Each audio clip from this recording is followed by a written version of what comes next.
आपको लद्दाख के द्रास, जहां पर प्रधानमंत्री नरेंद्र मोदी संबोधित कर रहे हैं। ऐसे सभी शूरवीरों को आदरपूर्वक प्रणाम करता हूं। मैं इन शहीदों को नमन करता हूं जिन्होंने कारगिल में मातृभूमि की रक्षा के लिए अपना सर्वोच्च बलिदान दिया। साथियों, कारगिल में हमने केवल युद्ध नहीं जीता था, हमने सत्य, संयम और सामर्थ्य का अद्भुत परिचय दिया था। आप जानते हैं, भारत उस समय शांति के लिए प्रयास कर रहा था। बदले में पाकिस्तान ने फिर एक बार अपना अविश्वासी चेहरा दिखाया। लेकिन सत्य के सामने असत्य और आतंक की हार हुई। साथियों, पाकिस्तान ने अतीत में जितने भी दुष्प्रयास किए, उसे मुंह की खानी पड़ी है। लेकिन पाकिस्तान ने अपने इतिहास से कुछ नहीं सीखा है। वो आतंकवाद के सहारे, प्रॉक्सी वॉर के सहारे अपने आप को प्रासंगिक बनाए रखने का प्रयास कर रहा है। लेकिन आज जब मैं उस जगह से बोल रहा हूं जहां आतंक के आकाओं को मेरी आवाज सीधे सुनाई पड़ रही है,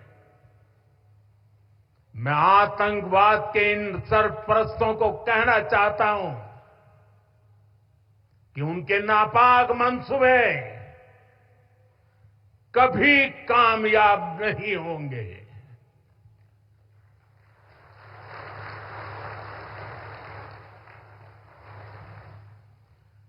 आतंकवाद को हमारे जाबाज पूरी ताकत से कुचलेंगे। दुश्मन को मुंह तोड़ जवाब दिया जाएगा। साथियों, लद्दाख हो या फिर जम्मू कश्मीर, विकास के सामने आ रही हर चुनौती को भारत परास्त करके ही रहेगा।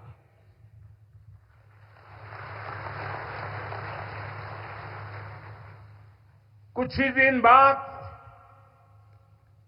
इस 5 अगस्त को आर्टिकल 370 का अंत हुए 5 वर्ष पूरे होने जा रहा है। जम्मू कश्मीर आज नए भविष्य की बात कर रहा है, बड़े सपनों की बात कर रहा है। जम्मू कश्मीर की पहचान G20 जैसी ग्लोबल समिट की अहम बैठक करने के लिए हो रही है। इंफ्रास्ट्रक्चर डेवलपमेंट के साथ साथ जम्मू कश्मीर, लेह, लद्दाख में टूरिज्म सेक्टर भी तेजी से ग्रो कर रहा है। दशकों बाद कश्मीर में सिनेमा घर खुला है। 3.5 दशक के बाद पहली बार श्रीनगर में ताजिया निकला है। धरती का हमारा स्वर्ग तेजी से शांति और सौहार्द की दिशा में आगे बढ़ रहा है। साथियों, आज लद्दाख में भी विकास की नई धारा बनी है। सिंकुल्ला टनल, इसके निर्माण का काम शुरू हुआ है। सिंकुल्ला टनल के जरिए लद्दाख पूरे साल हर मौसम में देश से कनेक्टेड रहेगा। ये टनल लद्दाख के विकास और बेहतर भविष्य के लिए नई संभावनाओं का नया रास्ता खोलेगी। हम सभी को पता है कि कठोर मौसम की वजह से लद्दाख के लोगों को कितनी मुश्किलें आती हैं।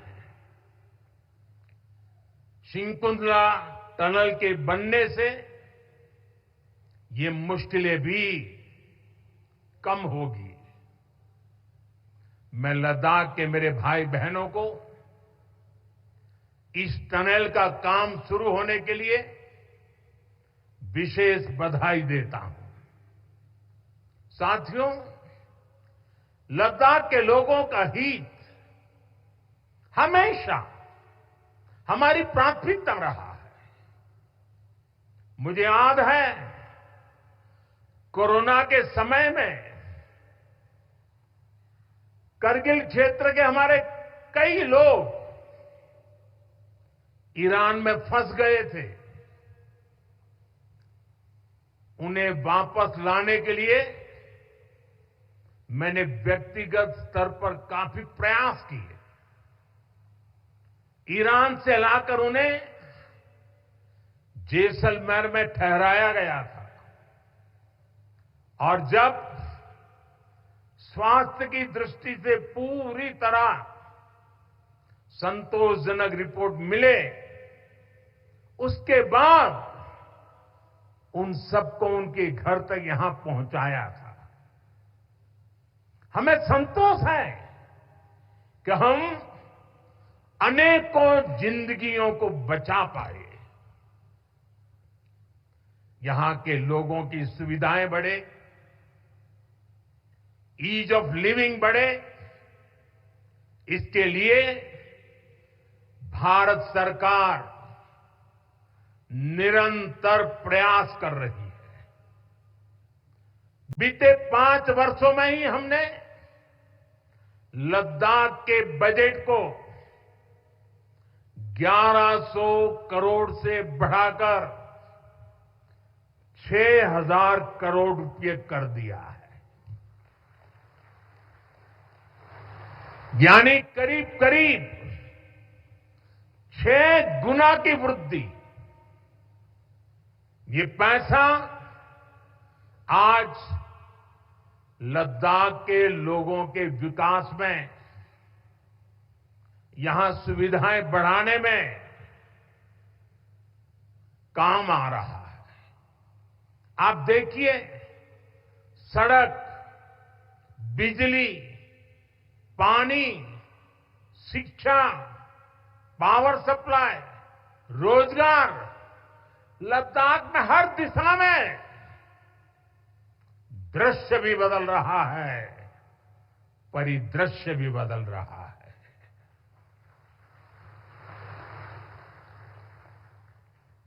पहली बार यहां होलिस्टिक प्लानिंग के साथ काम हो रहा है। जल जीवन मिशन की वजह से अब लद्दाख के 90% से ज्यादा घरों में पाइप से पीने का पानी पहुंच रहा है। लद्दाख के युवाओं को क्वालिटी हायर एजुकेशन मिले, इसके लिए यहां सिंधु सेंट्रल यूनिवर्सिटी का निर्माण हो रहा है।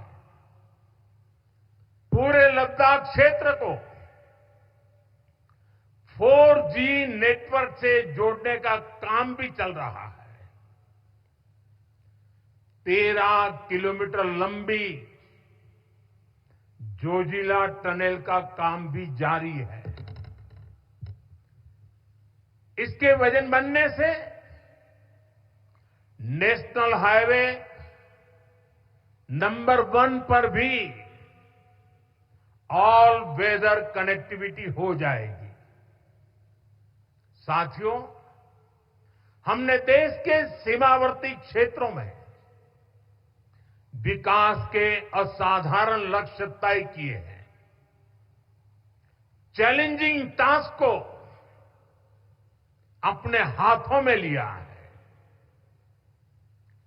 बॉर्डर रोड ऑर्गेनाइजेशन बीआरओ ने ऐसे लक्ष्यों को पूरा करने के लिए अभूतपूर्व गति से काम किया है। बीआरओ ने पिछले 3 साल में ही 330 से ज्यादा इंफ्रास्ट्रक्चर प्रोजेक्ट पूरे किए हैं। इसमें लद्दाख के विकास कार्यों से लेकर पूर्वोत्तर में सेला टनल जैसे प्रोजेक्ट भी शामिल है। मुश्किल टेरेन्स में विकास की एक गति